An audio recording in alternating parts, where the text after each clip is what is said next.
Bandi Sanjay sir మొట్టమొదటిసారిగా కొత్తగా కట్టిన సచివాలయం పోయి అక్కడున్న కొన్ని సన్నివేశాలను చూసి కోపమై ఏమో అన్నడుల్లా.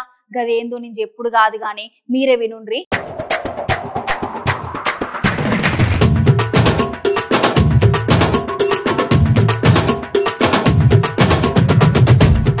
తెలంగాణ రాష్ట్రంలో అతి భారీ వర్షాలు పడ్డాయి గానుల్లా. వర్షాలకైతే రాష్ట్ర ప్రజలందరూ చాలా అవస్థలు పడ్డ సంగతి మనందరికి తెలిసిందే గానుల్లా.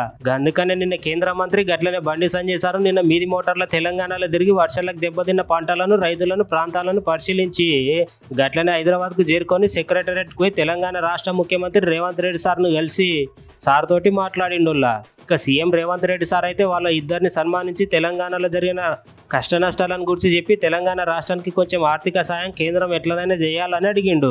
ఈ ముచ్చట్ల భాగంగానే కేంద్ర మంత్రి బండి సంజయ్ కుమార్ సార్ సెక్రటరీ మొట్టమొదటిసారిగా అడుగుపెట్టి ఆ డూమ్లను చూసి తట్టుకోలేకపోయినా మేము అధికారంలోకి రాగానే బరాబర్ వాటిని కూల్చేస్తాం అని కేంద్ర మంత్రి బండి సంజయ్ సార్ అయితే చెప్పిండుల్లా.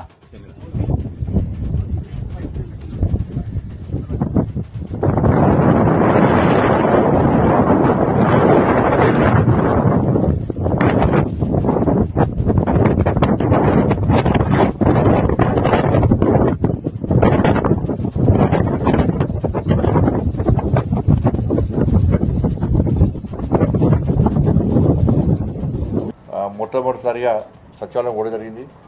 ఇప్పుడు డూములు కూర్చోకుండా ఏం చేస్తారన్నా, 9 అంతస్తుల బిల్డింగ్కు 3 అంతస్తులు డూమ్లే కట్టిపోయాడు. 3 అంతస్తులు డూమ్లే. దానిలో సరే అప్పుడు కేసీఆర్ మంచిగా జల్సాగా బతుకుతాడు కాబట్టి పెద్ద రూమ్ కట్టించుకున్నాడు. కానీ దానిలో పనిచేసేటువంటి ఐఏఎస్ ఆఫీసర్లు ఉంటారు, వాళ్ళ రూమ్ చూడండి.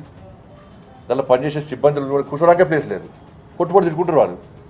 పొద్దున్న లేచి ఆ తమ్ము ఇట్లా పెట్టిన వెంటనే కేసీఆర్ గారు తిట్టుకొని పోతారు, లేవు లోపడుకోరు. వాళ్ళకి ఆ ప్లేస్ లేదు. దానిలో 9 అంతస్తులకు 3 అంతస్తులు డూమ్లు ఎవడన్నా మెడకాయ మీద తలకి ఆయన భాషలనే మెడకాయ మీద తలకాయ ఉన్న వాళ్ళు 3 డూమ్ల కోసం 3 ఫ్లోర్లు కడతారు. 3 ఫ్లోర్లు వాడుకుంటారా? దాన్ని కూర్చోకుండా ఏం చేస్తారు? పక్క కూర్చోరు, బరాబరు కూర్చేస్తారు. దాన్ని మా ప్రభుత్వం వచ్చి వెంటనే పక్క కూర్చేస్తారు. దాన్ని ఏ విధంగా చేయాలో ఆ విధంగా చేస్తాం.